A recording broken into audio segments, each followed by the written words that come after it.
പുതിയ കാലത്ത് അതിന് വലിയൊരു പങ്ക് SFI പോലൊരു സംഘടനയും വഹിച്ചിട്ടുണ്ട് എന്നുള്ളത് നാം പലപ്പോഴും ചർച്ച ചെയ്യപ്പെടുന്നില്ല എന്നുള്ളതും യാഥാർത്ഥ്യമാണ്. കേരളത്തിൻ്റെ നവോത്ഥാന മുന്നേറ്റങ്ങൾ സ്വാതന്ത്ര്യ സമരത്തിന് വേണ്ടിയുള്ള വല്ലാത്ത ആഗ്രഹത്തിന്റെ ഭാഗമായുള്ള ഐക്യം, ദേശീയ പ്രസ്ഥാനത്തിന്റെ പ്രവർത്തനങ്ങൾ, ഉജ്ജ്വലമായ വിവിധ ധാരകളിലൂടെയുള്ള സ്വാതന്ത്ര്യ സമര പോരാട്ടങ്ങൾ, ഇവയൊക്കെ ഇന്നത്തെ കേരളത്തെ മതനിരപേക്ഷമായി നിലകൊള്ളുന്നതിൽ വലിയ പങ്ക് വഹിച്ചതാണ്. കമ്മ്യൂണിസ്റ്റ് പ്രസ്ഥാനങ്ങൾ മാറി വലിച്ച കമ്മ്യൂണിസ്റ്റ് ഗവൺമെന്റുകൾ എടുത്തിട്ടുള്ള ഉജ്ജ്വലമായ സെക്യുലർ നിലപാടുകളൊക്കെ തന്നെ കേരളം ഈ നിലയിൽ മതനിരപേക്ഷതക്ക് ഇന്ത്യക്കും ലോകത്തിനും മാതൃകയായി മാറുന്ന തലത്തിൽ എത്തുന്നതിന് പ്രധാന കാരണമാണ്. അതൊക്കെ പറയുമ്പോൾ പുതിയ കാലത്ത് കഴിഞ്ഞ 52 വർഷമായി പ്രവർത്തിച്ചു കൊണ്ടിരിക്കുന്ന വിദ്യാർത്ഥി സംഘടനയായ SFIയിൽ പ്രവർത്തിച്ച് വിവിധ മേഖലകളിൽ എത്തിയവരും കേരളത്തിൽ മതനിരപേക്ഷതയെ കണ്ണിലെ കൃഷ്ണമണി പോലെ വിവിധ മേഖലകളിൽ നിന്നും കാത്തു സംരക്ഷിക്കുന്നുണ്ട് എന്നുള്ളത് പലപ്പോഴും നമ്മൾ പറയാതെ പോകുന്ന ഒരു കാര്യമായി. SFI അതിൽ വലിയ പങ്ക് വഹിച്ചിട്ടുണ്ട്. സജീവ സാമൂഹിക പ്രവർത്തകർ, രാഷ്ട്രീയ പ്രവർത്തകർ, ഡോക്ടർമാർ, അഭിഭാഷകർ, ശാസ്ത്രജ്ഞർ, സർക്കാർ സർവീസ് രംഗത്ത് പ്രവർത്തിക്കുന്നവർ, അധ്യാപകർ തുടങ്ങി തൊഴിലാളികൾ ഉൾപ്പെടെ എല്ലാ മേഖലകളിലുള്ളവർ ഈ നിലയിൽ ഒരു നിലപാട് കൈക്കൊള്ളുന്നതിൽ പഴയ SFI പ്രവർത്തന കാലഘട്ടത്തിലെ അനുഭവവും SFI അധ്യാപനത്തിലൂടെ ലഭിച്ച ബോധ്യവുമാണ് എന്നുള്ളതും ഈ കാലഘട്ടത്തിൽ കൂട്ടി വായിച്ച് പറയേണ്ട ഒരു കാര്യമാണ് എന്നെനിക്ക് തോന്നുന്നു. ഇവിടെ ഈ വിഷയത്തിന്റെ പ്രസക്തി നമുക്കൊക്കെ അറിയാവുന്നതാണ്. നമ്മുടെ രാജ്യം ഇന്ന് വരെ കാണാത്ത അപകടകരമായ ഒരു സാഹചര്യത്തിലൂടെ കടന്നു പോവുകയാണ്. അതിന് ചെറിയൊരു ഇളവ് കിട്ടിയത് നമ്മളെയൊക്കെ പിടിച്ചു കുലുക്കിയ കോവിഡ് വന്നതുകൊണ്ടാണ്. കോവിഡ് ഒരു തരത്തിൽ ഇന്ത്യ രാജ്യത്തോട് അങ്ങനെ ഒരു സഹായം ചെയ്തിട്ടുണ്ട്. പൗരത്വ നിയമം മുതൽ ഏക സിവിൽ കോഡ് വരെ അടിച്ചേൽപ്പിക്കാൻ നിലപാടെടുത്ത് മുന്നോട്ട് വരുന്ന ഘട്ടത്തിലായിരുന്നു കോവിഡ് വന്നത്. അതുകൊണ്ട് തൽക്കാലം ഒരു ഇന്റർവെൽ അത്തരം നീക്കങ്ങൾക്ക് കേന്ദ്ര സർക്കാർ തന്നു. ഇന്റർവെൽ കഴിയാൻ സമയമായി. ഇനിയും ഇത്തരം നിലപാടുകളുമായി മുന്നോട്ട് പോകുമെന്ന് അമിത്ഷാ തന്നെ, കേന്ദ്ര ആഭ്യന്തരമന്ത്രി തന്നെ പറഞ്ഞിട്ട് അധികം സമയമായിട്ടില്ല. അപ്പോൾ കോവിഡ് ഒരു ഇന്റർവെല്ലായില്ല. കോവിഡ് രൂക്ഷത കുറയുന്നതിനനുസരിച്ച് മതവർഗീയതയുടെ വിപത്തുകൾ ഇനിയും ശക്തമായി നമ്മുടെ രാജ്യത്ത് വരുമെന്നുള്ളതിന് ഒരു സൂചന കൂടിയാണ് അമിത്ഷായുടെ ഏറ്റവും അവസാനത്തെ പ്രസ്താവന. ഇന്ത്യ സ്വാതന്ത്ര്യത്തിന് ശേഷം പല കേന്ദ്ര സർക്കാരുകളെയും കണ്ടിട്ടുണ്ട്. എന്നാൽ 2019 കേന്ദ്ര സർക്കാർ അതിൽ നിന്നുമൊക്കെ വ്യത്യസ്തമാണ്. 2014 കേന്ദ്ര സർക്കാർ BJP നയിച്ച മുന്നണി സർക്കാർ ഒരു പ്രത്യേകത നിറഞ്ഞ സർക്കാരായിരുന്നു. അതൊരു മതവർഗീയ രാഷ്ട്രീയ പാർട്ടിക്ക്, അതും RSS പോലുള്ള ഒരു മതരാഷ്ട്രം ആഗ്രഹിക്കുന്ന അപകടകരമായ ആശയങ്ങൾ ഇടയ്ക്കിടെ വിഷം തുപ്പുന്നത് പോലെ സമൂഹത്തിൽ പടർത്താൻ ശ്രമിക്കുന്ന ഒരു സംഘടനയുടെ പരിപൂർണ നിയന്ത്രണത്തിലുള്ള ഒരു രാഷ്ട്രീയ പാർട്ടിക്ക് പാർലമെന്റിൽ കേവല ഭൂരിപക്ഷം കിട്ടിക്കൊണ്ടുള്ള ഒരു സർക്കാർ എന്നുള്ള പ്രത്യേകതയായിരുന്നു 2014 സർക്കാർ. അതുമാത്രമല്ല, 10-30 കൊല്ലത്തിന് ശേഷമാണ് ഇന്ത്യ എന്ന രാജ്യത്ത് ഒരു രാഷ്ട്രീയ പാർട്ടിക്ക് പാർലമെന്റിൽ ഒറ്റയ്ക്ക് ഭൂരിപക്ഷം കിട്ടുന്നത്. 2014 മുമ്പ് 1984 ഇന്ന് ദുർബലപ്പെട്ടുകൊണ്ടിരിക്കുന്ന മതനിരപേക്ഷതയുടെ കാര്യത്തിൽ വെള്ളം ചേർത്തുന്നതിന്റെ ഭാഗമായി സ്വന്തം വോട്ടർമാരും അണികളും പ്രവർത്തകരുമൊക്കെ കൈവിട്ടുകൊണ്ടിരിക്കുന്ന രാഷ്ട്രീയ പാർട്ടിയായ ഇന്ത്യൻ നാഷണൽ കോൺഗ്രസ് ശ്രീമതി ഇന്ദിരാഗാന്ധിയുടെ വധത്തിനു ശേഷം നടന്ന തെരഞ്ഞെടുപ്പിൽ സഹതാപ തരംഗത്തിന്റെ ഭാഗമായി ഒറ്റയ്ക്ക് ഭൂരിപക്ഷം കിട്ടിക്കൊണ്ടാണ് ശ്രീ രാജീവ് ഗാന്ധി പ്രധാനമന്ത്രി ഒരു സർക്കാർ വന്നത്. 1984 അത്. 1984 നിന്നും 2014 ഇന്ത്യ എത്തുമ്പോൾ നിരവധി തെരഞ്ഞെടുപ്പുകളിൽ, പൊതു തെരഞ്ഞെടുപ്പുകളിൽ സർക്കാരുകളെ നിശ്ചയിക്കാൻ വേണ്ടി രാജ്യത്ത് നടന്നു. വിവിധ പ്രധാനമന്ത്രിമാരുണ്ടായി. അവരുടെ രാഷ്ട്രീയ പാർട്ടികൾക്കൊന്നും പാർലമെന്റിൽ ഒറ്റയ്ക്ക് ഭൂരിപക്ഷം ഉണ്ടായിരുന്നില്ല. 84 കഴിഞ്ഞപ്പോൾ 89 VP സിംഗ്, ചന്ദ്രശേഖർ, 1991 നരസിംഹറാവു, 996 ഐക്യ ഗുജറാൾ ദേവഗൌഡ, 998 99 ഇതേ BJPയുടെ പ്രിയപ്പെട്ട വാജ്പേയി, 2004 2009 ഇന്ത്യൻ നാഷണൽ കോൺഗ്രസിന്റെ മൻമോഹൻ സിംഗ്, ഇവരൊക്കെ പ്രധാനമന്ത്രിമാരായി തെരഞ്ഞെടുപ്പിന് ശേഷം സർക്കാരുകൾക്ക് രൂപം കൊടുത്തെങ്കിലും ഇവർ പ്രതിദാനം ചെയ്യുന്ന രാഷ്ട്രീയ പാർട്ടികൾക്ക് പാർലമെന്റിൽ ഒറ്റയ്ക്ക് ഭൂരിപക്ഷം കിട്ടിയിരുന്നില്ല. ഒക്കെ മുന്നണി സംവിധാനം ഏറ്റുകൂട്ടി മുഴച്ചു നിൽക്കും എന്നൊക്കെ പറഞ്ഞതുപോലെ ഉള്ള സർക്കാരുകളായിരുന്നു.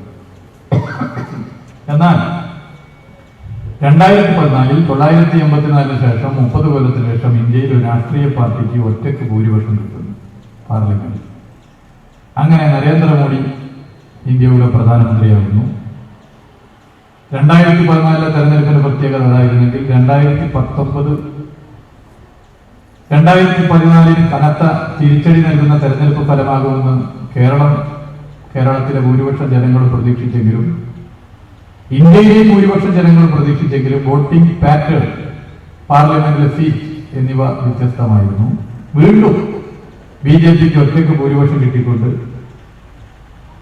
ഒരു ഗവൺമെന്റ് തുടർച്ചയായി രണ്ടാം തവണയും അധികാരത്തിൽ. വോട്ട് വിഹിതവും പാർലമെന്റിലെ സീറ്റിന്റെ ഷെയറും തമ്മിലുള്ള വ്യത്യാസം ഞാനൊരു കണക്ക് ഇങ്ങനെ എടുക്കാൻ വേണ്ടി പറഞ്ഞെടുത്ത് പരിശോധിച്ചു. വളരെ ഗൗരവമുള്ള കണക്കാണ്. 2019 BJPക്ക് കിട്ടിയ വോട്ട് വിഹിതം 37%. BJPയുടെ മുന്നണി NDAക്ക് കിട്ടിയത് BJPയുടെ അടക്കം 45%. അതായത് 100-ൽ 45 പേരാണ് BJPക്കും BJP മുന്നണിക്കും ഇന്ത്യയിൽ 2019 ലോക്സഭാ തെരഞ്ഞെടുപ്പിൽ വോട്ട് ചെയ്തത്. അതായത് 100-ൽ 55 പേർ. അതിനിപ്പോ അസാധുവും മറ്റൊക്കെ കഴിച്ചാൽ എന്തായാലും 55നോട് ചേർന്ന് നിൽക്കുന്ന ഒരു 53 പേർ BJPക്കോ BJPയുടെ മുന്നണിക്കോ വോട്ട് ചെയ്തിട്ടില്ല. ഇനി BJPയുടെ മുന്നണി എടുത്ത് പരിശോധിച്ചാൽ അതിൽ മഹാഭൂരിപക്ഷവും മതരാഷ്ട്രവാദികളല്ല. RSS ആഗ്രഹിക്കുന്ന മതരാഷ്ട്രം വേണം എന്ന് പ്രഖ്യാപിച്ച് പ്രതിജ്ഞയെടുത്ത് അത് നടപ്പിലാക്കാൻ വേണ്ടി ഇറങ്ങി പുറപ്പെട്ടവരല്ല BJP മുന്നണി രാഷ്ട്രീയ പാർട്ടികൾ. അതിൽ മഹാഭൂരിപക്ഷവും മതരാഷ്ട്രവാദത്തിനെതിരാണ്. അപ്പോ പിന്നെയുള്ളത് BJPക്ക് വോട്ട് ചെയ്തവരാണ്. BJPക്ക് വോട്ട് ചെയ്ത എല്ലാവരും 100-ൽ 37 പേർ മതരാഷ്ട്രം ആഗ്രഹിച്ച് വോട്ട് ചെയ്തതാണോ? മതരാഷ്ട്രം വേണം, ഒരു പ്രത്യേക മതവിഭാഗത്തിലുള്ളവർ ഈ രാജ്യത്ത് മതി, ഒരു പ്രത്യേക മതവിഭാഗം ആഗ്രഹിക്കുന്നത് പോലെ, മതം ആഗ്രഹിക്കുന്നത് പോലെയല്ല, മതത്തിന്റെ പേരിൽ രാഷ്ട്രീയമായി അധികാരം കൈയാളുന്ന ശക്തികൾ ആഗ്രഹിക്കുന്നത് പോലെ ഈ രാഷ്ട്രം പോയാൽ മതി എന്ന് ആഗ്രഹിക്കുന്നവരെല്ലാം BJPക്ക് വോട്ട് ചെയ്ത 100% വോട്ടർമാർ. അതിലും വ്യത്യാസമുണ്ട്. അപ്പൊ അങ്ങനെ നോക്കുമ്പോ മതരാഷ്ട്രം വേണം എന്ന് ആഗ്രഹിക്കുന്ന വോട്ടർമാർ ഇന്ത്യയിൽ ന്യൂനപക്ഷമാണ്, ഭൂരിപക്ഷമല്ല. ഈ ബോധ്യം നമുക്ക് ആദ്യം ഉണ്ടാക്കേണ്ട ഒരു കാര്യമാണ്. ഇന്ത്യയിൽ 100 പേരെടുത്താൽ ആ 100-ൽ ഒരു 10-25 പേർ മാത്രമേ മതരാഷ്ട്രവാദത്തോട് യോജിക്കുന്നുണ്ടാകുകയുള്ളൂ.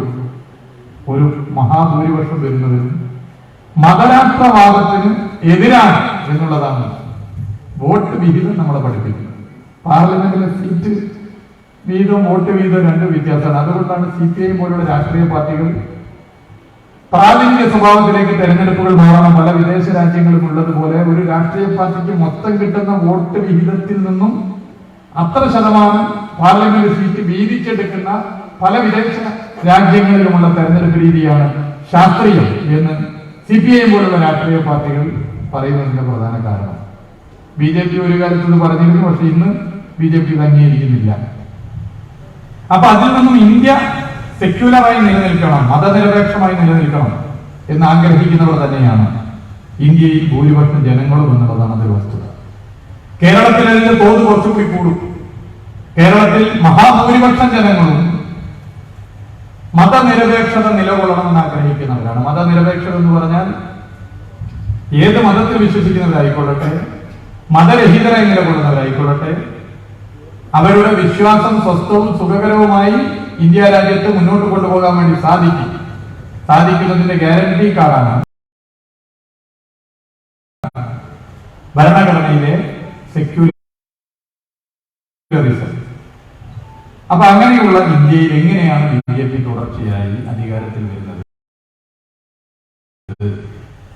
ആ അധികാരത്തിൽ വരുന്നതിന്റെ ഭാഗമായി ബി.ജെ.പിയുടെ ആർ.എസ്.എസിന്റെ ആഗ്രഹപ്രകാരം നടക്കുന്ന പ്രവർത്തനങ്ങൾ രാജ്യത്തിന് കനത്ത ആഘാതമാണ്.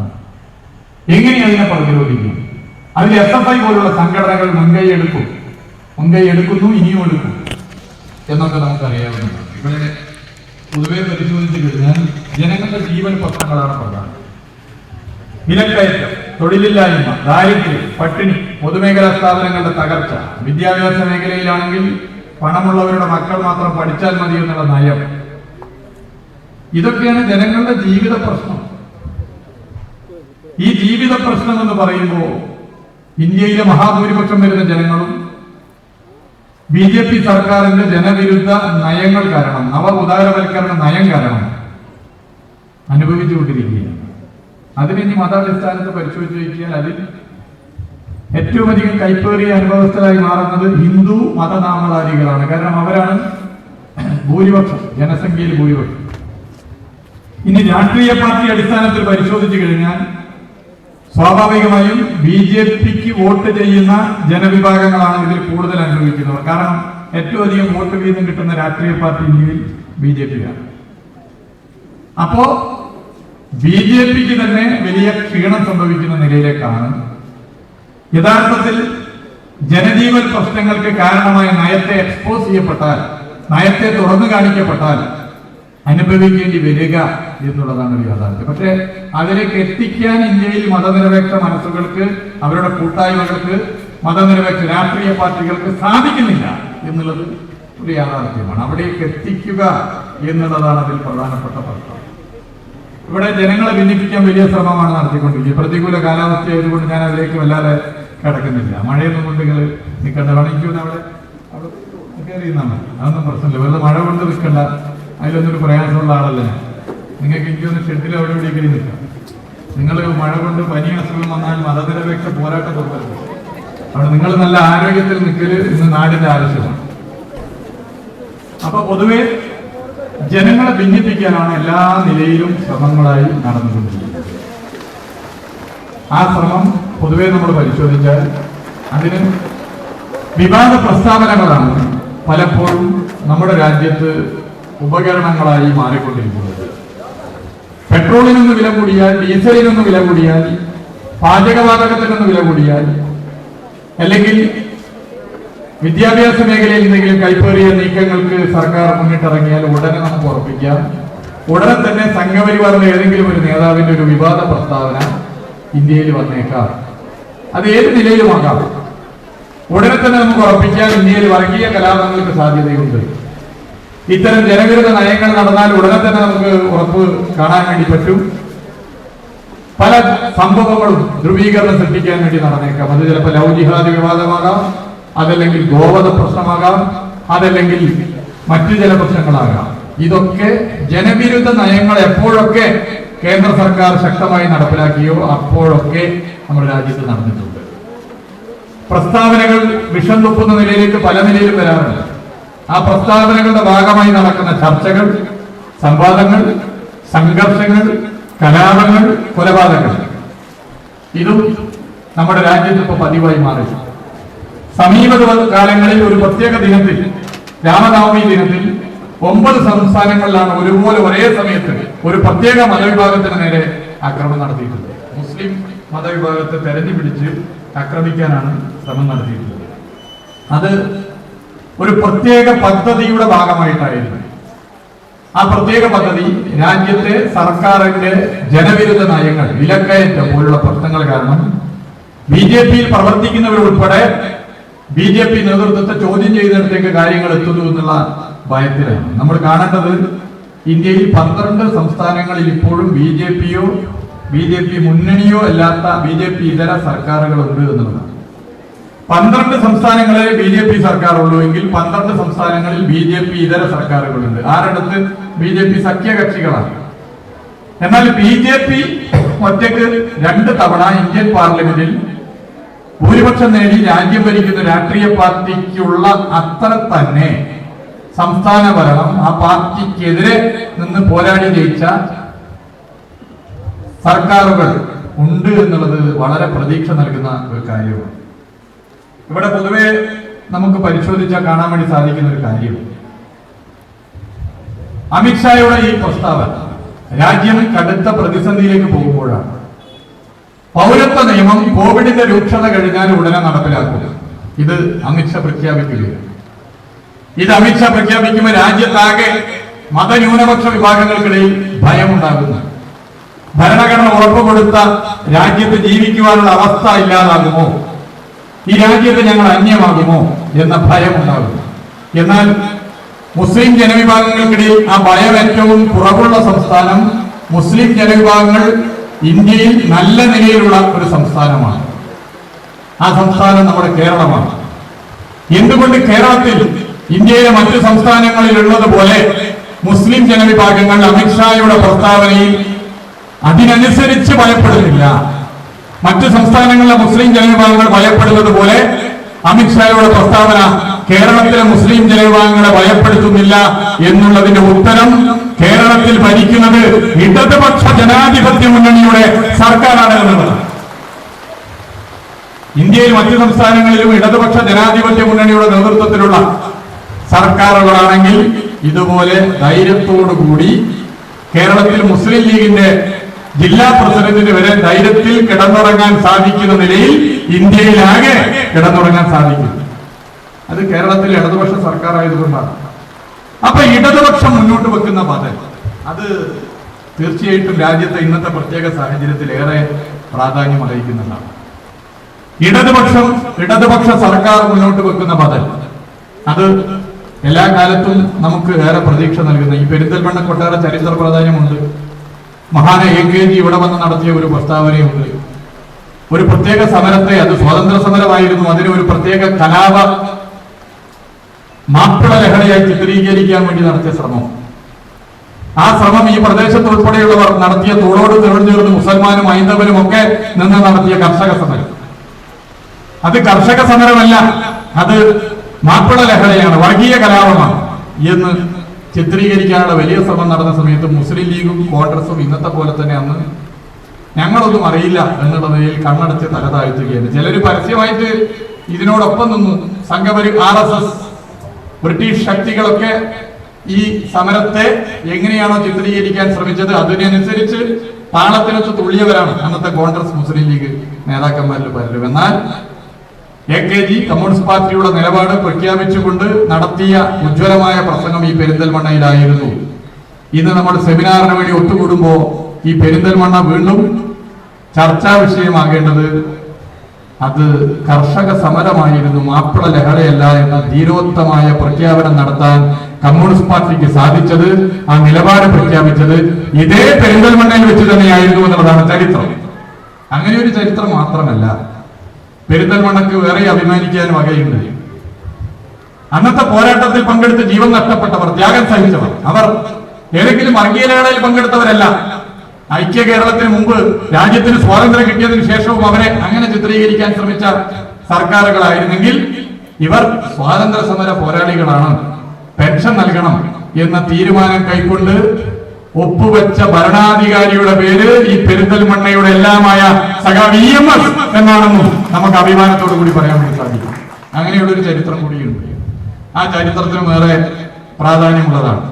അപ്പോ മതനിരപേക്ഷത, ആ മതനിരപേക്ഷത കേരളത്തിന്റെ മാതൃക തുടങ്ങിയത് ഇന്നല്ല. എന്നൊക്കെ ഇടതുപക്ഷ സർക്കാർ ഭരിച്ചുവോ അന്നൊക്കെ ഈ നിലയിൽ കേരളത്തിലെ ഇടതുപക്ഷ സർക്കാർ നിലപാടുകൾ സ്വീകരിച്ചു.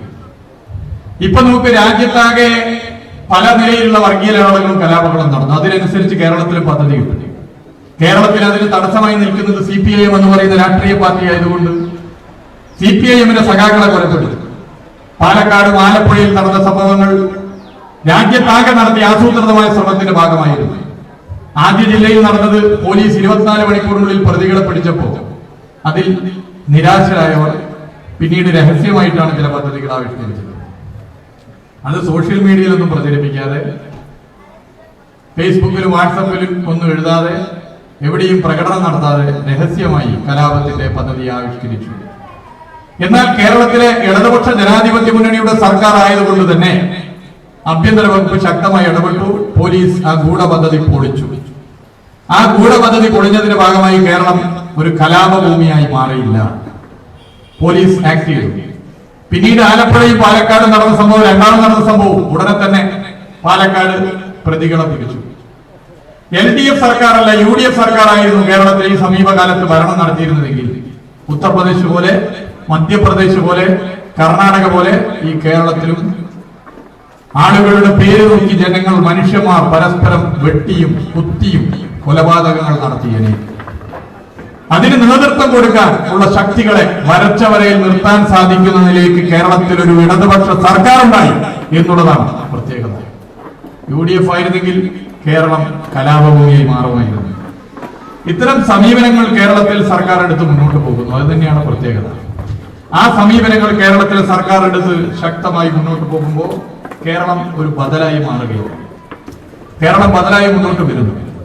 SFI പോലുള്ള വിദ്യാർത്ഥി സംഘടന പ്രവർത്തിക്കുന്ന ക്യാമ്പസുകൾ രാജ്യത്ത്, JNU ആയിക്കൊള്ളട്ടെ, ജാമിയ മില്ലിയ ആയിക്കൊള്ളട്ടെ, ഹൈദരാബാദ് സർവകലാശാല ആയിക്കൊള്ളട്ടെ, അവിടെയൊക്കെ SFI ഉയർത്തിപ്പിടിക്കുന്ന മതനിരപേക്ഷ നിലപാടിൽ വിറളിവുണ്ട്. SFI ആക്രമിക്കാൻ അവിടെ RSS ഉൾപ്പെടെ മുന്നോട്ട് വരുന്നത് നമുക്കൊക്കെ അറിയാവുന്ന കാര്യം. രാജ്യത്ത് നടന്ന സംഭവ വികാസങ്ങളൊക്കെ തന്നെ എഴുതിക്കൊണ്ടതാണ്. പക്ഷെ അതൊന്നും ഇപ്പോ ഈ ഒരു കാലാവസ്ഥയിൽ പറയുന്നത് ഉചിതമല്ല എന്നുള്ളതുകൊണ്ട് അതിലേക്ക് കിടക്കുന്നില്ല. അപ്പൊ SFI അതിലൊരു നിലപാടെടുത്തിട്ടുണ്ട്, ഇടതുപക്ഷ പ്രസ്ഥാനങ്ങൾ അതിലൊരു നിലപാടെടുക്കുന്നുണ്ട്, CPIM അതിലൊരു നിലപാടെടുത്ത് മുന്നോട്ട് പോകുന്നുണ്ട്. അതാണ് കേരളത്തിൽ, ഇന്ത്യയിൽ മറ്റുള്ളിടങ്ങളിനേക്കാൾ ഇടതുപക്ഷ പ്രസ്ഥാനം ശക്തമായതുകൊണ്ട് പല നിലയിലും അത്തരം അജണ്ടകൾ നടപ്പിലാക്കാൻ സാധിക്കാത്തത്. എന്നാൽ പേരിന് മതനിരപേക്ഷത പറയുന്ന കോൺഗ്രസ് ഇതിലെടുക്കുന്ന സമീപനം എന്താണ്? ഇപ്പോ ഇന്ത്യയുടെ പ്രധാനമന്ത്രി ഈ സമീപ ദിവസങ്ങളിൽ, അതായത് 1-2 മാസം മുമ്പ് ഒരു പ്രസ്താവനയാണ്. ആ പ്രസ്താവന ഏറെ ചർച്ച ചെയ്യപ്പെട്ടു. നിങ്ങൾ എത്ര പേർ അത് ശ്രദ്ധിച്ചു എന്ന് എനിക്കറിയില്ല. ആ പ്രസ്താവന അറിയാതെ മനസ്സിൽ നിന്ന് വരിക എന്നൊക്കെ പറയില്ലേ, ചില സത്യങ്ങൾ പറയാൻ ആഗ്രഹിക്കുന്നില്ലെങ്കിലും അറിയാതെ വന്നുപോകും. അങ്ങനെ നരേന്ദ്രമോദിക്ക് വന്നുപോയൊരു പ്രസ്താവനയായിരുന്നു അത്. RSS BJP കേഡർമാരോട് അദ്ദേഹം പറഞ്ഞു, ഇന്ത്യ ശ്രദ്ധിക്കേണ്ട, നാം ശ്രദ്ധിക്കേണ്ട ഏറ്റവും അപകടകരമായ പ്രത്യയശാസ്ത്രം കമ്മ്യൂണിസ്റ്റ് പ്രത്യയശാസ്ത്രം. കമ്മ്യൂണിസ്റ്റ് പ്രത്യയശാസ്ത്രം പിന്തുടരുന്ന പാർട്ടികൾക്ക് ഇന്ത്യൻ പാർലമെന്റിൽ ചെറിയ സീറ്റുകൾ, ഇപ്പൊ കോൺഗ്രസിനും കുറവാണ്. എന്നാലും ഞാൻ പറയുന്നു, പണ്ടത്തെ അപേക്ഷിച്ച് നോക്കുമ്പോൾ കമ്മ്യൂണിസ്റ്റ് പാർട്ടികൾക്ക് ഇന്ത്യൻ പാർലമെന്റിൽ സീറ്റ് കുറവാണ്, വോട്ട് വിഹിതവും കുറവാണ്. എന്നിട്ടും എന്തുകൊണ്ട് ഇന്ത്യയുടെ പ്രധാനമന്ത്രി ഇങ്ങനെ ഒരു പ്രസ്താവന ഇറക്കി? അതറിയാതെ മനസ്സിൽ വന്നുപോയൊരു സത്യമാണ്. കാരണം വർഗീയതയെ, മതവർഗീയതയെ ഇല്ലാതാക്കാനാവുക വർഗബോധത്തിലൂടെയാണ്. തൊഴിലാളി വർഗ, കർഷക തൊഴിലാളി ഉൾപ്പെടെയുള്ളവരുടെ പ്രശ്നങ്ങൾ, ജനങ്ങളുടെ പ്രശ്നങ്ങൾ, അത് ശരിയായ അർത്ഥത്തിൽ സമൂഹം ചർച്ച ചെയ്യപ്പെട്ടു കഴിഞ്ഞാൽ, രാജ്യം ചർച്ച ചെയ്യപ്പെട്ടു കഴിഞ്ഞാൽ, തെറ്റായ പാതകളിൽ പോയവർ ഉൾപ്പെടെ ശരിയായ പാതയിലേക്ക് വരും. അതിന്റെ ക്ഷീണം വരിക മോദിക്കും കൂട്ടർക്കുമാണ്, BJPക്കും RSSനുമാണ്. നമ്മുടെ മുമ്പിൽ ഉദാഹരണങ്ങളുണ്ട്. ഇപ്പൊ ധോതിനെ പണിമുടക്ക് നടന്നു, കർഷക സമരം നടന്നു. അതിൽ പങ്കെടുത്തവരൊക്കെ ഏതെങ്കിലും ഒരു പ്രത്യേക തൊഴിലാളി സംഘടനയിലുള്ളവർ മാത്രമാണോ? ഏതെങ്കിലും ഒരു പ്രത്യേക രാഷ്ട്രീയ പാർട്ടിയിൽ പ്രവർത്തിക്കുന്നവർ മാത്രമാണോ? അതിൽ പങ്കെടുത്തവരിൽ വലിയൊരു ശതമാനം BJPക്ക് വോട്ട് ചെയ്തവർ മാത്രമല്ല, BJPക്ക് വേണ്ടി പ്രവർത്തിച്ചവരുമാണ്. കർഷക സമരത്തിൽ പങ്കെടുത്ത നിരവധി കർഷകർ BJPക്ക് വേണ്ടി വോട്ട് ചെയ്തവർ മാത്രമല്ല, BJPക്ക് വേണ്ടി പ്രവർത്തിച്ചവരും കൂടിയാണ്. എന്താണ് അവർ ഉയർത്തിയ മുദ്രാവാക്യം? ആ മുദ്രാവാക്യം കാർഷിക മേഖലയുടെ തകർച്ചയ്ക്ക് കാരണം നവ ഉദാരവൽക്കരണ നയമാണ്, കോർപ്പറേറ്റ് വൽക്കരണമാണ്. കാർഷിക മേഖലയുടെ തകർച്ചയ്ക്ക് കാരണം കേന്ദ്ര സർക്കാരാണ്. ആ കേന്ദ്ര സർക്കാർ മൂർദാബാദ് എന്നുള്ളതാണ്. അതായത് BJP അധികാരത്തിലെത്തിക്കാൻ വേണ്ടി പ്രയത്നിച്ച, BJPയിൽ പ്രവർത്തിക്കുന്ന സാധാരണ ജനവിഭാഗം, കർഷകർ ഉൾപ്പെടെയുള്ളവർ, അവർ ഒരു പ്രക്ഷോഭത്തിൽ പങ്കെടുത്തുകൊണ്ട് BJPയെ അധികാരത്തിലെത്തിക്കാൻ ശ്രമിച്ച, ആ ശ്രമത്തിന് വേണ്ടി വിളിച്ച, മുദ്രാവാക്യം വിളിച്ച അതേ തൊണ്ട ഇടറിക്കൊണ്ട് BJPക്കെതിരെ, BJP സർക്കാർ പിന്തുടരുന്ന നയത്തിനെതിരെ മുദ്രാവാക്യം വിളിക്കുന്നു എന്നുള്ളതാണ്. അവിടേക്ക് എത്തി കാര്യങ്ങൾ. ആ പ്രക്ഷോഭത്തിൽ പങ്കെടുത്തവർ പിന്നെ തിരിച്ച് നാട്ടിൽ പോയാൽ വീണ്ടും ലവ് ജിഹാദിലോ അല്ലെങ്കിൽ കപട ദേശ സ്നേഹത്തിലോ അല്ലെങ്കിൽ അന്യമത വിരോധത്തിലോ അതിന്റെ ഭാഗമായി കുത്തിവെക്കുന്ന ഇഞ്ചക്ഷന്റെ വിഷം കാരണം വീണ്ടും വോട്ട് BJPക്ക് ചെയ്തു പോകുന്നു എന്നുള്ളത് മറ്റൊരു കാര്യം. എന്നാൽ അവർ സ്വന്തം ജീവിതത്തിലെ കൈപ്പേറിയ അനുഭവങ്ങളുടെ ഭാഗമായി BJP ഉയർത്തുന്ന നവ ഉദാരവൽക്കരണ നയത്തിനെതിരെ മുദ്രാവാക്യം വിളിക്കുന്നു, തെരുവിലിറങ്ങുന്നു, ദീർഘകാല സമരത്തിൽ പങ്കെടുക്കുന്നു. ഇത് ചെറിയ കാര്യമല്ല. ഇന്ത്യയിൽ അവിടേക്ക് കാര്യങ്ങൾ എത്തി. അവിടേക്ക് കാര്യങ്ങൾ എത്തിക്കഴിഞ്ഞാൽ ഇനി അടുത്തത് എത്തിക്കാൻ വലിയ പണിയില്ല. ഈ സമരത്തിൽ പങ്കെടുക്കുമ്പോൾ നാളെ ഇത്തരം നയങ്ങളെ തുടച്ചു മാറ്റാൻ നമുക്ക് കിട്ടുന്ന ഏറ്റവും വലിയ അവകാശം വോട്ടാണ്, വോട്ടവകാശമാണ്. ആ വോട്ടവകാശം വിനിയോഗിക്കുമ്പോൾ നിങ്ങൾ വീണ്ടും BJPക്ക് വോട്ട് ചെയ്താൽ വീണ്ടും ഈ നയം നമ്മുടെ രാജ്യത്ത് ശക്തിപ്പെടും. അതുകൊണ്ട് വർഗീയതയുടെ പിടിയിലല്ല പെടേണ്ടത് എന്ന് പറയാൻ, ബോധ്യപ്പെടുത്താൻ നമുക്ക് സാധിക്കാതെ പോകുന്നതാണ്. നമുക്കെന്ന് പറഞ്ഞാൽ ഇന്ത്യയിലെ ഭൂരിപക്ഷം വരുന്ന മതനിരപേക്ഷ മനസ്സിനും ആ മതനിരപേക്ഷ മനസ്സുകളുടെ കൂട്ടായ്മക്കും രാഷ്ട്രീയ പാർട്ടികൾക്കും സാധിക്കാതെ പോകുന്നതാണ് പ്രശ്നം. അപ്പോ ജനങ്ങളുടേതല്ല പ്രശ്നം നമ്മുടേതാണ്. ഇതെങ്ങനെ എത്തിക്കാനാകും? ഈ ആശയം എങ്ങനെ ജനങ്ങളിൽ എത്തിക്കാനാകും എന്നുള്ളതാണ് പ്രധാനപ്പെട്ട പ്രശ്നം. അത് എത്തിക്കാൻ സാധിക്കേണ്ടതുണ്ട്.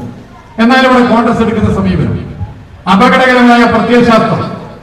അപകടകരമായ പ്രത്യയശാസ്ത്രം കർഷക സമരത്തിന് ഉൾപ്പെടെ, ദ്വിദിന പണിമുടക്കിന് ഉൾപ്പെടെ, പണിമുടക്കുകളുടെ ഉൾപ്പെടെ, യുവജന വിദ്യാർത്ഥികളുടെ സമരങ്ങളുടെ ഉൾപ്പെടെ ഉള്ള അനുഭവങ്ങളിൽ നിന്നും ഇന്ത്യയുടെ പ്രധാനമന്ത്രിക്ക് ബോധ്യപ്പെട്ടുകൊണ്ട് അറിയാതെ മനസ്സിൽ നിന്നും ആ സത്യം പുറത്തേക്ക് വരുമ്പോ ആ ഘട്ടത്തിലായിരുന്നു CPIM എന്ന് പറയുന്ന രാഷ്ട്രീയ പാർട്ടിയുടെ ഏറ്റവും ഉയർന്ന സമ്മേളനം, പാർട്ടി കോൺഗ്രസ്. പ്രധാനമന്ത്രിയുടെ ഈ പ്രസ്താവന വന്നതുകൊണ്ട് തന്നെ എല്ലാവരും, ദേശീയ മാധ്യമങ്ങൾ ഉൾപ്പെടെ ആ പാർട്ടി കോൺഗ്രസിൽ കൂടുതൽ ശ്രദ്ധ ചെലുത്തി. കാരണം അപകടകരമായ ഒരു പ്രത്യയശാസ്ത്രത്തിന്റെ പ്രതിനിധികളുടെ സമ്മേളനമാണ് നടക്കുന്നത്. എന്തൊക്കെയായിരിക്കും അവർ തീരുമാനിക്കുക?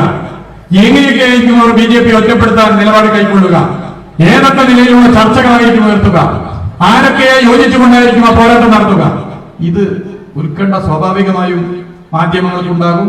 ആ ഉത്കണ്ഠയുടെ ഭാഗമായി മാധ്യമങ്ങൾ തീർച്ചയായും അത് അന്വേഷിക്കും. ആ പാർട്ടി കോൺഗ്രസിന്റെ അനുബന്ധമായി സെമിനാർ നടക്കുന്നു. സെമിനാർ എന്ന് പറഞ്ഞാൽ എന്താണ്? ഇപ്പൊ ഇവിടെ വേറെ ആരെയും കണ്ടിട്ടില്ല. സെമിനാറിന്റെ ഒരു പ്രത്യേകത, ആരെയും വിളിക്കുക. ഇതൊരു പൊതുയോഗമാണെങ്കിൽ ആ പൊതുയോഗത്തിൽ ഏത് രാഷ്ട്രീയ പാർട്ടിയുടെ കൊടിയാണോ ആ രാഷ്ട്രീയ പാർട്ടിയുടെ ആശയം പറയാനാണ് പൊതുയോഗം. ആ രാഷ്ട്രീയ പാർട്ടിയുടെ നേതാക്കന്മാർ പങ്കെടുക്കും, അല്ലെങ്കിൽ ആശയം പറയുന്നവർ പങ്കെടുക്കും. എന്നാൽ സെമിനാർ ആര് സംഘടിപ്പിക്കുന്നു എന്നുള്ളതല്ല പ്രശ്നം. അതിന്റെ മുദ്രാവാക്യവുമായി ബന്ധപ്പെട്ട് ആർക്കും അഭിപ്രായം പറയാം, ഏത് രാഷ്ട്രീയ പാർട്ടിക്കും പറയാം. ആ മുദ്രാവാക്യത്തോട് വിയോജിപ്പുള്ളവർ, ആ പരിപാടി സംഘടിപ്പിക്കുന്ന പ്രസ്ഥാനത്തോട്, ആ പ്രസ്ഥാനത്തിന്റെ നിലപാടിനോട് വിയോജിപ്പുള്ളവർക്ക് സെമിനാർ എന്നത് പരസ്യമായി അഭിപ്രായം പറയാം. അതാണ് സെമിനാറിന്റെ പ്രത്യേകത. അങ്ങനെ പറയാം.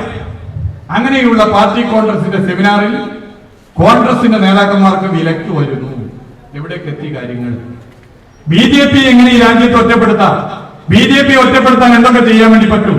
ഇനി ഞങ്ങള് നല്ലത് ശ്രദ്ധിക്കുന്നുണ്ടെങ്കിൽ നിങ്ങൾ അഭിപ്രായം പറഞ്ഞോളൂ എന്ന് പറഞ്ഞ് വിളിച്ചു ചേർക്കുന്ന സെമിനാറിൽ വരുവാൻ തയ്യാറാകാതെ പോകുന്നുവെന്ന് മാത്രമല്ല, വിലക്കുന്നു. ഞാൻ അതിന്റെ ഭാഗമായി ഒരു സെമിനാറിൽ പങ്കെടുക്കാൻ പോയപ്പോ അതിലൊരു KPCC വരവേണ്. പിന്നെയും മഴ വരുന്നു എന്നാണ് തോന്നുന്നത്. വീണ്ടും നിങ്ങൾ ശരീരം സംരക്ഷിക്കണം, അങ്ങോട്ട് പോകണം. അപ്പോ ആ സെമിനാറിൽ തീർച്ചയായും പങ്കെടുക്കേണ്ടവർ പങ്കെടുക്കുന്നില്ല, പങ്കെടുക്കാതെ പോകുന്നു. അങ്ങനെ പങ്കെടുക്കാതെ പോകുമ്പോൾ അന്വേഷിച്ചപ്പോൾ വിലക്കാണ്.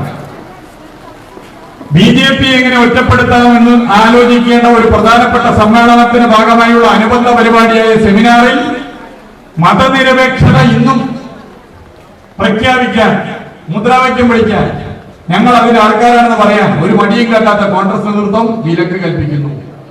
എന്നാൽ ആ പാർട്ടി കോൺഗ്രസ് നടക്കുന്ന അതേ കേരളത്തിൽ മതനിരപേക്ഷതയ്ക്ക് വേണ്ടി നിലകൊള്ളുന്നതിന്റെ ഭാഗമായി കേന്ദ്ര സർക്കാരിൽ നിന്ന് വലിയ നിലയിലുള്ള അക്രമങ്ങൾ പല ഘട്ടങ്ങളിലും പല രീതിയിലും നേരിടുന്ന ഒരു സർക്കാർ, ആ സർക്കാരിനെ അട്ടിമറിക്കാൻ, അസ്ഥിരപ്പെടുത്താൻ ഈ BJPയുമായി കൈകോർത്ത് ഇതേ കോൺഗ്രസ് നേതൃത്വം സമരം നടത്തുന്നു. അതിന് വിലക്കില്ല. കേരളത്തിന്റെ വികസന മുരടിപ്പിന് വേണ്ടി, കേരളത്തിന്റെ വികസന കുതിപ്പിനെ തടയിടാൻ BJPയുമായി കോൺഗ്രസും മുസ്ലിം ലീഗും കൈകോർക്കുന്നു. അതിന് വിലക്കില്ല.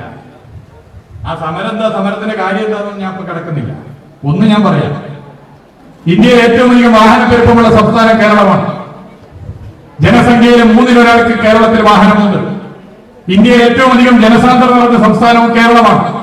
ഇത് രണ്ടും കേരളമാണ്. വാഹനം ഉണ്ടായിട്ട് കാര്യമില്ല, റോഡ് വേണം. റോഡ് വേണമെങ്കിൽ ഭൂമി വേണം. കേരളത്തിൽ ഭൂമിയില്ല. ഉത്തർപ്രദേശ് പോലെ, മധ്യപ്രദേശ് പോലെ, ഗുജറാത്ത് പോലെ, മഹാരാഷ്ട്ര പോലെ, തമിഴ്നാട് പോലെ, കർണാടക പോലെ കേരളത്തിൽ റോഡുകൾ ഉണ്ടാക്കാൻ ഭൂമിയില്ല. പരിമിതിക്കകത്ത് നിന്നുകൊണ്ട് ചില ശ്രമങ്ങൾ നടക്കുന്നുണ്ട്.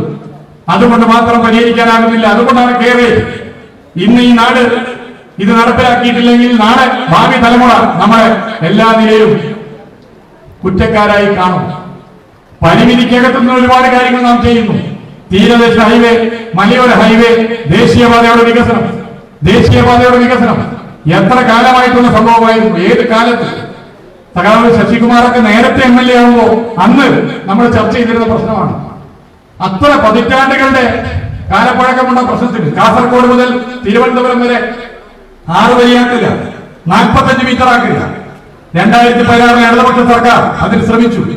അവസാനം ഭൂമി ഏറ്റെടുക്കൽ 25% ഇന്ത്യയിൽ മറ്റൊരു സംസ്ഥാനത്തും ഇല്ലാത്തതുപോലെ കേരളത്തിൽ സംസ്ഥാന സർക്കാർ തന്നെ നേരിട്ട് നിർവഹിക്കാൻ തീരുമാനിച്ചു. 5300 കോടി രൂപ അതിന് ചെലവഴിച്ചു. മെയ് 20 ഗവൺമെന്റ് വന്നപ്പോ ഈ പരിമിതിക്കകത്തുനിന്നുകൊണ്ട് ഗതാഗതക്കുരുക്കിന് പരിഹാരം കാണാനുള്ള ഒരു മാർഗം എന്ന നിലയിൽ തുടർച്ചയായി അതിൽ സർക്കാർ ഇടപെട്ടു. പൊതുമരാമത്ത് വകുപ്പിന്റെ സെക്രട്ടറി മാസത്തിൽ 3 തവണ യോഗത്തിൽ പങ്കെടുത്തു. മന്ത്രിയുടെ ഓഫീസിൽ നിന്ന് ഒരാൾ എല്ലാ ആഴ്ചയും റിപ്പോർട്ട് വാങ്ങി. മന്ത്രി ടീം ഞങ്ങൾ മാസത്തിൽ ഒരിക്കലും അതിന്റെ റിവ്യൂ യോഗത്തിൽ പങ്കെടുക്കുന്നു. മുഖ്യമന്ത്രി ഇടക്കിടക്ക് പങ്കെടുക്കുന്നു. കോവിഡ് എന്ന മഹാമാരി പോലുള്ള മറ്റ് തടസ്സങ്ങൾ വന്നില്ലെങ്കിൽ നിങ്ങളോടൊരു കാര്യം എനിക്ക് പറയാൻ ആഗ്രഹമുണ്ട്. പെണ്ണും കടലാസും ഉണ്ടെങ്കിൽ എഴുതിക്കോളൂ. മലയാളിയുടെ ചിരകാല സ്വപ്നമായ ദേശീയപാതയുടെ വികസനം കാസർഗോഡ് മുതൽ തിരുവനന്തപുരം വരെ 2028 പൂർത്തീകരിക്കാൻ ഈ സർക്കാരിന് സാധിക്കുമെന്നുള്ളതാണ്. അത് നിശ്ചയദാർഢ്യമായ നിലപാടിന് ഭാഗമായിട്ടാണ്. തീരദേശ ഹൈവേ കാസർഗോഡ് മുതൽ തിരുവനന്തപുരം വരെ, കാസർഗോഡ്, കണ്ണൂർ, കോഴിക്കോട്, മലപ്പുറം, തൃശൂർ, എറണാകുളം, ആലപ്പുഴ, കൊല്ലം, തിരുവനന്തപുരം 9 ജില്ലകളിലൂടെ പോകുന്ന തീരദേശ ഹൈവേ ഈ പരിമിതിക്ക് ഇടയിൽ പൂർത്തീകരിക്കാൻ ശ്രമിക്കുന്നു. അത് നടക്കുമെന്ന് പ്രതീക്ഷിക്കുന്നു. മലയോര ഹൈവേ 13 ജില്ലകൾ. ഇതൊക്കെ ആയാലും ഗതാഗത കുരുക്കിന് പ്രശ്നത്തിന് പരിഹാരം കാണാൻ പറ്റില്ല. നാളെ കാറും ബൈക്കും ഉണ്ടായിട്ട് കാര്യമില്ല. അതിങ്ങനെ നിരത്തി റോട്ടുമേൽ നിർത്തിയിട്ടിട്ട് ആര്യൻ സിനിമയിൽ മോഹൻലാൽ വില്ലനെ കൊല്ലാൻ മാറി അതിന് മുകളിൽ കയറി നിന്ന് ചാടി നടക്കാനേ പറ്റും മലയാളിക്ക്. റോഡ് ഉണ്ടാവില്ല. റോഡ് ഈ പരിമിതിക്കകത്ത് നോക്കുന്നുണ്ട്. എല്ലാ ശ്രമങ്ങളും നടക്കുന്നത് പോലെ തന്നെ കേരളയിൽ പോലുള്ള സംവിധാനമാണ്. ഇത് ചർച്ച ചെയ്ത് മുന്നോട്ട് പോകുന്ന ഒരു പ്രശ്നം. ദേശീയപാത വികസനത്തിന് നൽകിയതുപോലുള്ള വലിയ പാക്കേജ്, ഗെയിൽ പൈപ്പ് ലൈൻ നൽകിയതുപോലുള്ള ഒരു സമീപനം, ആ സമീപനമെടുത്ത് മുന്നോട്ട് പോകാൻ സർക്കാർ തയ്യാറാണെന്ന് പറഞ്ഞിട്ടും കേന്ദ്ര സർക്കാരിന്റെ ചിലരുടെ സഹായത്താൽ BJPയുമായി കൈകോർത്തു കോൺഗ്രസ്, മുസ്ലിം ലീഗ് നേതാക്കന്മാർ പ്രക്ഷോഭം നടത്തുന്നു. ആ പ്രക്ഷോഭങ്ങൾ കണ്ടിട്ടില്ലേ? സാധാരണ കോൺഗ്രസിന്റെ ഒരു പ്രകടനം ഒരു 10 ആൾക്ക് നിൽക്കാനുള്ള സ്ഥലമാണ്. ആ പ്രകടനത്തിന് മുന്നിലുണ്ടെങ്കിൽ ഒരു 50 ആൾ കോമ്പറ്റീഷൻ ഉണ്ടാവും. നല്ല കായികക്ഷമതയുള്ള ഒരു 10 ആൾ അതിൽ വിജയിക്കും. ചിലപ്പോൾ മണ്ഡലം പ്രസിഡന്റ് വയ്യിലായിരിക്കും, ബൂത്ത് പ്രസിഡന്റ് മുന്നിലായിരിക്കും. പറയാൻ പറ്റില്ല എങ്ങനെയാണ്. എന്നാൽ ഈ സമരങ്ങൾ നോക്കൂ, മുൻനിരയിൽ എല്ലാവരും ഉണ്ട്. എല്ലാവരെയും മുൻനിരയിൽ ഇരുത്താൻ ശ്രമിക്കുന്നു. ആരെങ്കിലും പിൻനിരയിൽ പോയിട്ടുണ്ടെങ്കിൽ കൈപിടിച്ചു കൊണ്ടുവരികയാണ്. കോൺഗ്രസ് ഉണ്ട്, മുസ്ലിം ലീഗ് ഉണ്ട്, BJP ഉണ്ട്, SDP ഉണ്ട്, എല്ലാവരും ഉണ്ട്. അതിന് വിലക്കില്ല. കോൺഗ്രസിൽ വിലക്ക് അതിനില്ല. കോൺഗ്രസിൽ വിലക്ക് BJP ഒറ്റപ്പെടുത്താൻ, ഈ രാജ്യത്തിന്റെ ഏറ്റവും അപകടകരമായ പ്രത്യയശാസ്ത്രമെന്ന് പ്രധാനമന്ത്രി തന്നെ വിശേഷിപ്പിച്ച കമ്മ്യൂണിസ്റ്റ് പ്രത്യയശാസ്ത്രത്തിന്റെ വക്താക്കളുടെ സമ്മേളനത്തിൽ ഒരു സെമിനാറിൽ പങ്കെടുക്കുന്നതിന് വിലക്കാണ്. എവിടെയൊക്കെ പോകുന്നത് കോൺഗ്രസ്? എങ്ങോട്ടേക്കാണ് കോൺഗ്രസ് പോകുന്നത്? ഒരു ലോക്സഭാ തെരഞ്ഞെടുപ്പ് വരുമ്പോ ലോക്സഭാ തെരഞ്ഞെടുപ്പിൽ ആർക്ക് വോട്ട് ചെയ്യണമെന്ന് ജനം തീരുമാനിക്കുന്ന അതിന്റെ തലേന്നോ അതിന്റെ 1 മാസം മുമ്പോ അല്ല. അതിന് ചിലപ്പോ വർഷങ്ങളുടെ പഴക്കമുണ്ടാവും. 2019 ലോക്സഭാ തെരഞ്ഞെടുപ്പിൽ ഇടതുപക്ഷത്തോട് എല്ലാ സ്നേഹവും പങ്കുവെച്ചുകൊണ്ട് തന്നെ BJPയും കോൺഗ്രസും തമ്മിൽ ഒറ്റ കക്ഷിയാവാനുള്ള മത്സരമാണെന്ന തെറ്റായ പ്രചരണത്തിൽ പെട്ടുപോയി കേരളത്തിന്റെ മതനിരപേക്ഷ മനസ്സുകൾ ഇടതുപക്ഷത്തിന് ഒരു MP ജയിച്ചാൽ കോൺഗ്രസിന് ഒരു MP കുറയും, അപ്പൊ BJP ഒറ്റക്കക്ഷിയാകും എന്ന തെറ്റായ പ്രചരണത്തിന്റെ സ്വാധീനത്തിൽ ഇടതുപക്ഷത്തോടുള്ള സ്നേഹം അതേപോലെ നിലനിർത്തിക്കൊണ്ട് UDFന് വോട്ട് ചെയ്തു. അത് കുറച്ച് കാലമായിട്ട് ആലോചിച്ചെടുത്ത തീരുമാനമാണ്. അതുപോലെ 2024 അതിന് മുമ്പോ നടക്കാൻ വേണ്ടി പോകുന്ന ലോക്സഭാ തെരഞ്ഞെടുപ്പിൽ മതനിരപേക്ഷ മനസ്സുകൾ ആർക്ക് വോട്ട് ചെയ്യണമെന്ന് നിശ്ചയിക്കുന്നത് അതിന്റെ തലേന്ന് 1 മാസം മുമ്പോ അല്ല. ഇതുപോലുള്ള സംഭവങ്ങൾ ജീവിതത്തിൽ ഇന്നുവരെ ഇടതുപക്ഷ പ്രസ്ഥാനത്തിന് വോട്ട് ചെയ്യാത്ത വോട്ടർമാരുൾപ്പെടെ ഇനിയുള്ള ലോക്സഭാ തെരഞ്ഞെടുപ്പിൽ ഇടതുപക്ഷമാണ് ശരി, എങ്ങനെയുള്ള നിലപാടാണ് ശരി എന്ന് പറഞ്ഞ് ഇടതുപക്ഷത്തോടൊപ്പം നിൽക്കും. അതാണ് വ്യത്യാസം. അങ്ങനെ സ്വന്തം ജീവിതത്തിലെ അനുഭവങ്ങളിലൂടെ കാര്യങ്ങൾ മനസ്സിലാക്കുന്നു. മതനിരപേക്ഷതയ്ക്ക് വേണ്ടിയുള്ള പോരാട്ടത്തിൽ പാർലമെന്റിൽ വരാനും ഉണ്ടാകാറുണ്ടോ? പാർലമെന്റിൽ പുറത്തുണ്ടാവാറുണ്ടോ? എവിടെയെങ്കിലും ഇവരെ കാണാറുണ്ടോ? ആവശ്യമുള്ള എവിടെയെങ്കിലും വരാറുണ്ടോ? ഒരു പ്രത്യേക മതനാമധാരികളായതുകൊണ്ട് അവരുടെ കെട്ടിടങ്ങളും വീടുകളും ഇന്ത്യയിൽ വേണ്ട എന്ന് പറഞ്ഞ് ബുൾഡോസറിന്റെ രാഷ്ട്രീയം നടക്കുന്നു. BJP ഇങ്ങനെ പോയാൽ അതിന്റെ ചിഹ്നം താമര മാറ്റി ബുൾഡോസർ ആക്കുന്ന എന്റെ പേടി. അവിടേക്ക് എത്തുമോ? BJP സംസ്ഥാന സർക്കാരുകളിലൂടെ ബുൾഡോസർ ഉപയോഗിച്ച് വീടുകൾ തകർക്കാൻ ശ്രമിക്കുന്നു. ഡൽഹിയിൽ BJP കോർപ്പറേഷൻ ഭരിക്കുന്നു. ഡൽഹിയിലെ വീടുകളും കെട്ടിടങ്ങളും തകർക്കാൻ വേണ്ടി തിങ്ങിപ്പാർക്കിടുന്ന ജഹാംഗീർപുരിൽ തകർക്കാൻ വേണ്ടിയുള്ള ശ്രമം നടത്തി ബുൾഡോസറുമായി മുന്നോട്ട് പോയപ്പോ ഒരു രാഷ്ട്രീയത്തിന്റെ പ്രതീകമായ ഒരു വ്യക്തി, ഒരു പ്രസ്ഥാനത്തിന്റെ നിലപാടിന്റെ പ്രതീകമായ ഒരു വ്യക്തി അതിന്റെ മുന്നിൽ നിന്ന് പറഞ്ഞു, എന്റെ ജീവൻ ഈ ബുൾഡോസർ എടുത്തിട്ട് വേണം ഈ കെട്ടിടം തകർക്കാൻ. ആ വ്യക്തിയുടെ പേര് സഖാവ് വൃന്ദ കാരാട്ട് എന്ന് പറയാൻ ഞങ്ങൾക്ക് അഭിമാനമുണ്ട്. അത് ഒരു നിലപാടിന്റെ ഭാഗമാണ്, ഒരു നിലപാടെടുക്കുന്നതിന്റെ ഭാഗമാണ്. ഏതെങ്കിലും കോൺഗ്രസ് നേതാക്കന്മാർ എവിടെയെങ്കിലും കണ്ടോ? അപ്പോ ചില കോൺഗ്രസ്സുകാർ പറഞ്ഞതുപോലെ പ്രതീക്ഷിച്ച ചില നേതാക്കന്മാർ എവിടെയാണ് എന്താണെന്നൊക്കെ സോഷ്യൽ മീഡിയയിൽ ചില പ്രചരണം നടക്കുന്നുണ്ട്. ഞാൻ അതിലേക്കൊന്നും കിടക്കുന്നില്ല. അതിലേക്ക് എത്തണം എന്ന് എനിക്ക് തോന്നുന്നില്ല. അത് നിങ്ങൾ അന്വേഷിക്കും, കോൺഗ്രസ് അന്വേഷിക്കും. എന്തായാലും അവിടെ കോൺഗ്രസ് ഇല്ല. കോൺഗ്രസ് ഉള്ളത് എവിടെ?